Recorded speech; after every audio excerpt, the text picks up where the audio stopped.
What's going on, guys? Welcome back to another episode of Nutrition Talks with me, Tyson the Trainer. Now, I am inspired this morning for the podcast topic that I want to talk about. Just basically because I had a conversation with a client yesterday, and because it's so relevant, I was like, you know what? I'm not even going to plan this out. I know exactly what I want to talk about. So even though it might be slightly scattered, it's going to have some structure to it. All right. Today I want to talk about self-sabotage and how to overcome self-sabotage and how to not change your thoughts, but how to become aware of your thoughts and how to keep being successful with the goals you have. All right.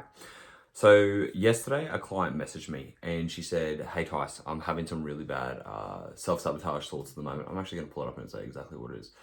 "Hey Tyson, I'm having some really bad self-sabotage thoughts at the moment. Last night I was really having some bad cravings and I did eat a little bit more than I'm used to, which doesn't make me feel good. And this morning I've just woken up in a mood and I feel like that I'm going to give in today. Do you have any words of advice?" And it's funny because, most trainers would be like, "Oh, you've just got to get on with the day. You've just got to be disciplined. You've just got to stick to what you said you're going to do. You've just got to do this." And it's like, those things don't actually work. People need actual fucking action steps to take that will improve the behavior. Because I'm assuming you've all experienced this before, when you tell yourself you need to be more disciplined, or you tell yourself you need to be on track, or you tell yourself, "I shouldn't be feeling this, I'm not going to give in today, I'm going to be strict, I'm going to stick to what I'm going to do." And then all day you're having these little thoughts about, you think about this food, you think about that food, you think about what you'd have, you're like, yeah, maybe I'd have this, or maybe, you're thinking about all that stuff, and it fucking does your head in, and eventually you crack. You give in, and then you hate yourself, and you're upset about it because you couldn't be strict, because you couldn't stick to it, because you couldn't do what you said you want to do. And again, being more disciplined isn't the fucking answer. Just staying on track isn't the answer. Like, oh, just stay on track. Of course. Why didn't I think of that? All I needed was Tyson to tell me is to just be disciplined, and I'll be more disciplined. Fuck, if only I knew that myself. Not like you're actually fucking thinking this in the first place. So instead of having some dumb fucking motivational advice like just stay on track or just be disciplined, I'm going to give you some actual steps you can take to improve your adherence overall. Okay? So the first thing you have to, this is a few different types of things I've learned in psychology. So like acceptance commitment therapy, and then also cognitive behavioral therapy, okay? But the most important thing here is that you've got to pay attention to your thoughts and what's going on, okay? If you are having cravings, if you are feeling like you're going to self-sabotage, if you just wake up in a mood where you're like, "I just want to fucking eat everything," instead of telling yourself, "No, I shouldn't be feeling this, I should be strict, I should be staying on track," let those thoughts play out. Accept that you're having those thoughts, okay? Acceptance is the first thing. Like, just allowing yourself to be like, "You know what? I am having cravings." Like, oh, fuck, okay. Like, I am actually feeling like I'm going to fall off track today. I am really hungry today. I do want to eat all this extra food. You have to allow yourself to have the thoughts, because the more you try and suppress it, eventually it's going to come out somehow, whether it be old trauma that people have, and if they try and suppress that, it eventually shows itself in different ways. It's the same thing as when you try and suppress these thoughts in themselves, that telling yourself that they're bad, or you shouldn't be having them, or you feel guilty for having them, and you're pushing them down. They're gonna fucking come out, because guess what? You cannot control your subconscious or your thoughts. You can't control your thoughts. I'm not sure if you realize that, but you can't. Because if you tell yourself, "Don't think of a pink elephant," you'll think of a pink elephant anyways. If you tell yourself, "I don't want to think about this, I want to go to bed," do you do it? No, it keeps ruminating in your head. So think about that. It's kind of weird when you think about it. Like, you actually are not in control of your thoughts. As much as you think you are, you're fucking not. Because if you were, again, you wouldn't have cravings. You wouldn't give in to temptation. You wouldn't do stupid things that you do. But you do them anyways because you're not in control of yourself. Which is weird because, speaking now, meta, I guess you would say, it's like, I don't even have control of this meat sack that is me. I don't even have control of the things that are going on in my head, even though I do a lot of things that are within my control. I can control putting my hand up right now. I can control that I'm recording myself. I can control that I'm going to go for a walk, and I can make my legs move, even though all those things are in a way subconsciously.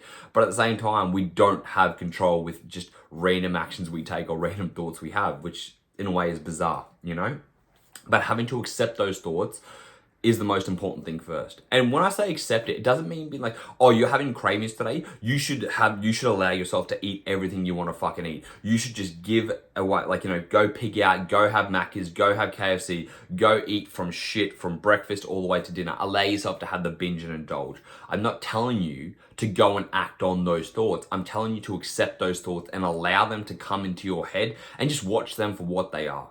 And when I say watch them, it means you don't have to do anything with them, If you're having thoughts and you notice that you're thinking about a burger, all right, oh man, that would be a good burger. Okay, like thinking about that, allowing that, and then that's what it is. Because when you allow the thoughts to to come up in your head and you allow them just to be what they are, they also disappear.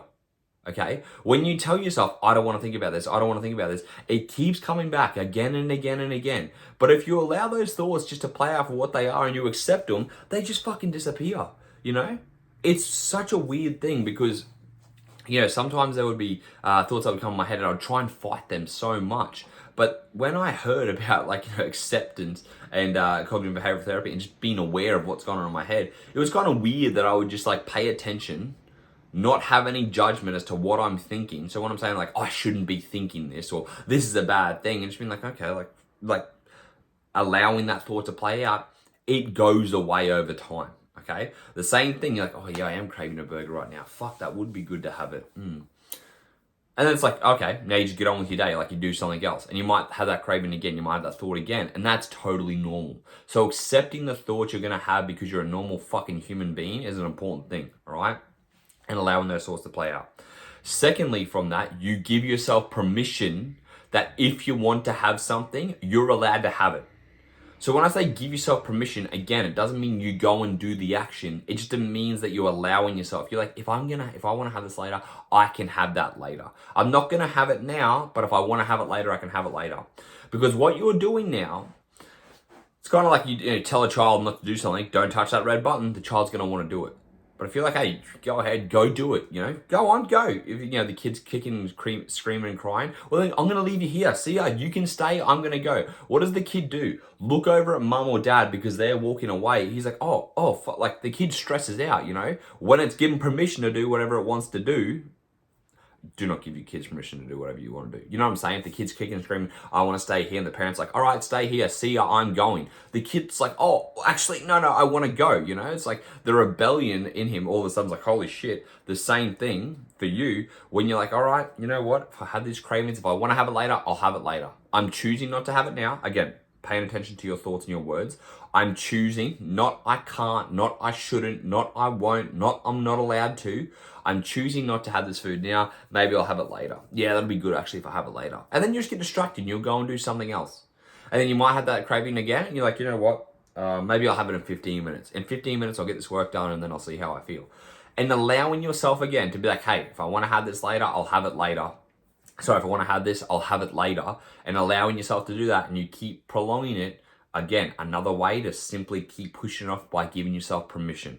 It's always about giving yourself the rules, and the rigidity is what the issue is, okay?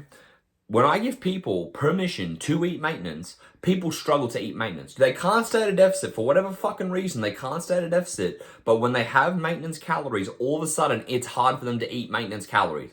Oh, I can't eat this extra 300 to 400 calories. And I'm but you're struggling to eat what you're eating now because you're in a deficit. It's that mindset change of permission and allowance, okay? And I really, really want to hammer this home to you because when you give yourself allowance, it is much easier to stick to. You can actually do this with dieting, that instead of saying you're going to be on these calories for your deficit, know where your maintenance calories are, and then you allow yourself to eat as little as you want on every day, right? So if, let's say, for example, your maintenance is 2,200 calories, okay? Well, you can eat up to 2,200 calories any day you want. That's fine.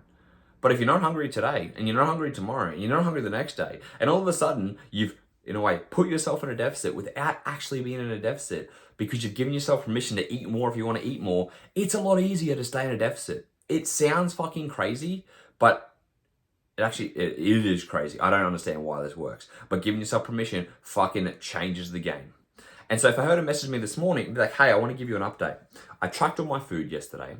I was really happy with how I went. I gave into some things that I wanted, and I was still in a deficit. Boom. That's exactly what I wanted, okay? I wanted her to allow herself to be able to do it because I knew that if she allowed herself to have these thoughts and to accept that she's having these thoughts, that she would not binge and overeat. And I wanted to show her this. And guess what? Surprise, surprise, it worked, you know? Now, again, just a quick thing. If you are someone who is struggling with this and you need help with your food relationship and you need help, like, again, trying to achieve your goals, send me a message, fucking send me a DM on Instagram or click the link in this description or about online coaching because I'll help you do the same thing. I'll help you overcome your issues with food. I'll help you get in a better place and I'll help you still get results. That is the best thing about actually having education and not just being a fucking coach that gives you macros and calories, that I'll help you change your behavior and your mindset with food. Okay, so for her to now accept that, for her to now be like, oh, okay, this actually works, she's not going to have guilty feelings in the future. She's not going to try and fight these thoughts because she knows now that if she allows herself the permission, she can have it if she wants to, but she's choosing not to, okay? Because when you're allowed to do something, you choose yes or no. When you're told you can't do something, you want to rebel against that. So give yourself fucking permission. Okay? Same thing as I tell my clients, my females, when they have a menstrual cycle, if they want to have maintenance calories, they're absolutely allowed to have maintenance calories in their menstrual cycle. Why do I give them their maintenance calories? Because they have cravings, because they have food focus, because they want to indulge a little bit. And the ones that I have given, so I used to say, no, you got to be strong, you got to stick out your deficit. Dumb fucking male mentality, no idea. Giving them permission, guess how many of them end up overeating on maintenance? End up overeating on that's right. Guess how many of them end up overeating more than maintenance? 0. Guess how many of them eat maintenance for the whole week? 0. Do some of them eat 2 or 3 days a week maintenance? Absolutely, because they're allowed to. But funnily enough, when they don't have a fucking resistance against them, when they're not fighting against it, feeling guilty, trying to be strong, trying to have willpower, they're able to fucking stick to it. And guess what? If out of 30 days, I'm just giving 30 days as a month. I know it's about a 28-day cycle. But if out of 30 days during your cycle, when you have your menstrual cycle, if you are having 3 days at maintenance out of 30 days of a deficit, you're still going to fucking get results, So allow yourself to have this permission. Allow yourself to go to maintenance if you're a female, if you need it, during your menstrual cycle. Allow yourself just to say, if I want to have a day at maintenance, I can have a day at maintenance. Because this is another thing I think a lot of people forget.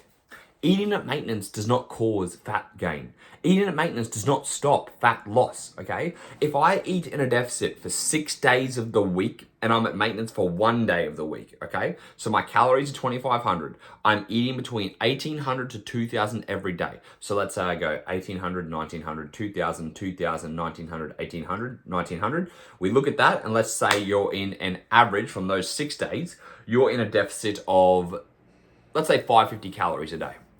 So by the end of the week, 550 times 6 is 3,300 calorie deficit, okay? Is that right?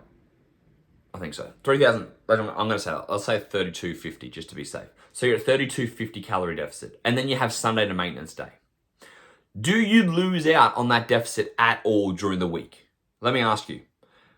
Let's do a math equation, okay? This is your math. So you go...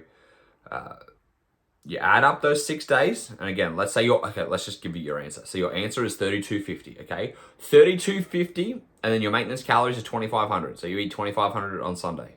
So 3,250, take 0, because you haven't gone over, you didn't go over your maintenance, so there's no loss of a deficit. You've just eaten to maintenance on Sunday. Do you miss out on any of the deficit you just had this week? No. Do you understand what I'm saying here? I hope I made that simple. I may have fried some people's brains a little bit, but I hope that makes sense, okay? It's an accumulation. If you are accumulating a deficit every day, let's say you have a maintenance on Wednesday, so you eat an extra 500 calories on Wednesday, so you go 500 deficit, 500 deficit, 0 deficit, 500 deficit, 500 deficit, 500 deficit, 500 deficit. What does that equal?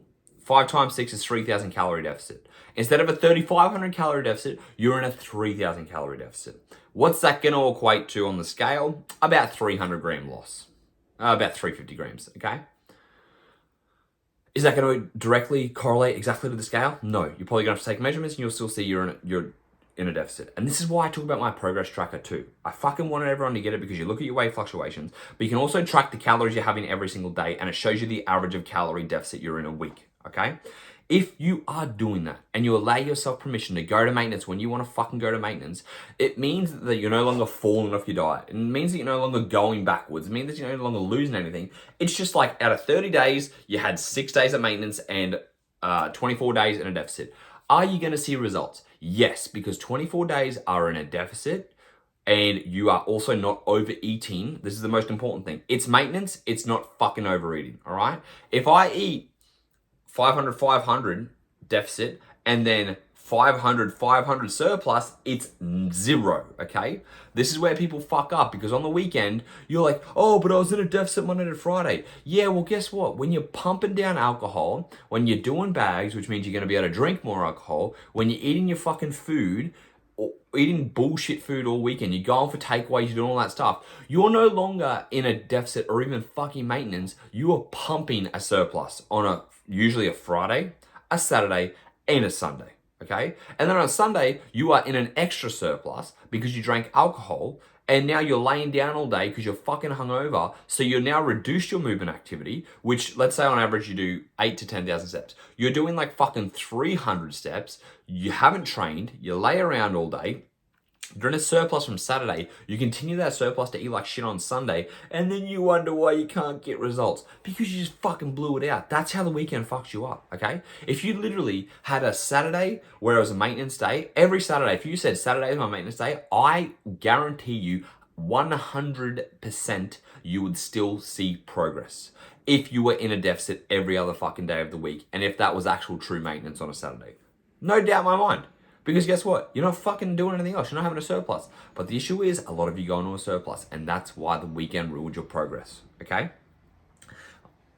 I'm veering off point though. The most important thing is what I wanted to talk about is giving yourself permission, all right? When you allow yourself permission, it is going to be a big game changer for you. I want you to start doing it. Allow yourself to eat fucking breakfast. For those of you that are trying to save all your calories for nighttime, allow yourself to eat breakfast, allow yourself to eat lunch, allow yourself to have a snack, allow yourself to eat fruit for fuck's sake, allow yourself to, same thing here, allow yourself to, if you are like, you know what, I want to have a day where I'm going to have this dinner and it's not going to be the best choice, allow yourself to have that, okay?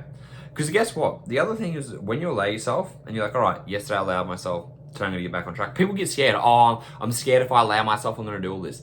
It doesn't happen, right? If you allow yourself to have these things, but you don't, remember the difference here is allowing versus acting upon. If you act upon everything you want, you're going to fucking have an issue. If you allow yourself to have it, which is a simple thing of just allowing it in your mind and the thought to, come up, and if you want to have it, you have the option to have it, not that you shouldn't have it, you have a very, very, very high chance of staying on track, okay? It does sound simple, but I'm telling you, it is a big difference for your results.